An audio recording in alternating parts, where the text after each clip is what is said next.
बेटी की जिंदगी चाहते हो तो 25 लाख तैयार रखना, वरना अंजाम बुरा होगा। जरा सोचिए, अगर आपको इस तरह का धमकी भरा कॉल आए तो आपका शक किस पर जाएगा? जाहिर है आपका कोई दुश्मन, आपसे कोई रंजिश रखने वाला या फिर कोई ऐसा इंसान जो आपका बुरा चाहता हो, आप उस पर ही शक करेंगे। लेकिन गुरुग्राम के एक परिवार को उनकी बेटी की किडनैपिंग के बाद ऐसा ही धमकी भरा कॉल आया और कॉल करने वाला कोई और नहीं बल्कि लड़की का मामा ही था। मतलब ये कि मामा ने अपनी ही भांजी का पहले अपहरण किया और फिर परिवार को धमकी देते हुए 25 लाख की फिरौती मांग ली। अब जैसे ही ये धमकी भरी कॉल आई तो परिवार में हड़कंप मच गया, लेकिन लड़की के पिता ने जैसे तैसे करके हिम्मत जुटाई और मामले को गुरुग्राम पुलिस के पास ले गए। पुलिस ने मामले में छानबीन शुरू की तो जो सच निकलकर सामने आया उसने सबको हैरान कर दिया, क्योंकि लड़की का अपहरण करने वाला कोई और नहीं बल्कि उसका मामा धीरज ही निकला। धीरज नशे और जुए का आदी है, उस पर लाखों रुपए का कर्ज चढ़ चुका था,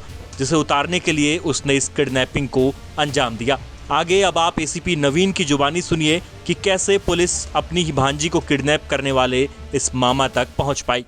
ये सेक्टर 10 पुलिस स्टेशन में शिकायत आई थी। जो संजय कुमार शर्मा है उसने शिकायत दी थी कि उसकी बेटी घर से गायब होगी और उसको मैसेज आया है जिसमें 25 लाख रुपए मांगे गए थे उससे, और जो स्टेशन पे गुड़गांव स्टेशन पे रखने के लिए बैग में बोला गया था।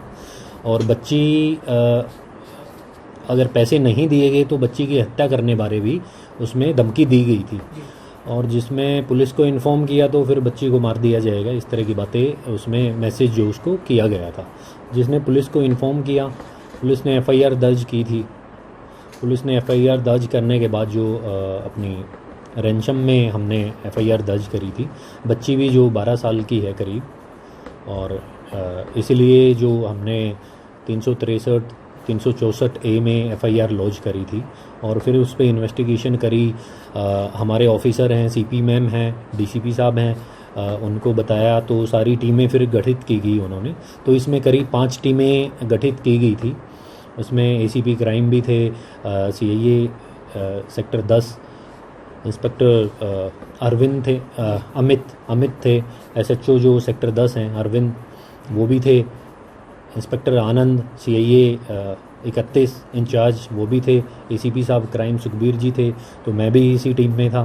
तो हमने पूरी टीम की क्या कुछ पूरी कार्रवाई रही सर? पूरी टीम जो लगाई गई थी तो कौन गिरफ्तार किया गया, क्या बैकग्राउंड है उसका? इसमें ऐसा है जी, जो हमारी टीमें गठित होने के बाद जो हम लोकेशन ली गई, फुटेज भी आई है, उस पर भी कार्रवाई की गई, जिसमें कोई गाड़ी नंबर आया तो गाड़ी की लोकेशन भी ली गई जो हमने यूज किया। उसके हिसाब से इसका पता चला जो सस्पेक्ट में दिखा, जो बच्ची को बाहर से लेके गया है, जो इसका मामा निकला, इसका सगा मामा है वो, उसका नाम धीरज है, 25 साल उसकी उम्र है। तो उसको हमने जो ट्रैक किया उस पर, तो गाड़ी पे फिर लोकेशन पे गए तो उसको फिर वहाँ से काबू किया रात को।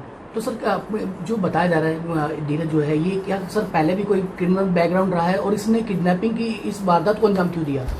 देखो, क्रिमिनल बैकग्राउंड का अभी तो जैसे कुछ कहना, क्योंकि एक बार चेक करा जाएगा उसमें क्या क्या इसका है, हो सकता है हो सकता है नहीं भी, क्योंकि ये यंग एज का है और इसको जो भी इसने पैसों की जो आया है, अभी रिमांड पे लिया गया है इसको हमने, और क्रिमिनल बैकग्राउंड चेक किया जाएगा, होगा तो जरूर एड ऑन किया जाएगा। सर क्या मंशा थी किडनैपिंग के पीछे, इनके रिश्तेदारी की को लेकर के क्या कुछ मंशा थी या कुछ रंजिश थी परिवार में कि उसको बच्चे को किडनैप किया गया? इसमें रंजिश तो नहीं कह सकते, इसमें मंशा ही है जो पैसों की, क्योंकि 25 लाख रुपए इसको चाहिए थे। तो यहीं पे किराए पे रह रहा था ये दिल्ली में, या ये इसने अपने फ्रेंड के जैसे रूम पे इसको लेके गया बच्ची को, तो इसको पैसों की ये थी अपनी लाइफस्टाइल को चेंज करने के लिए, क्योंकि इसके जो पेरेंट्स हैं वो रिटायर्ड हैं और इसको पैसे की जैसे मंथली जो भी इसको इसके फादर या मदर जो दे रहे थे वो कम पड़ रहे थे इसको, जो कि इसको अच्छी लाइफ चाहिए थी और घूमने के लिए या कुछ काम शुरू करने के लिए पैसे चाहिए थे।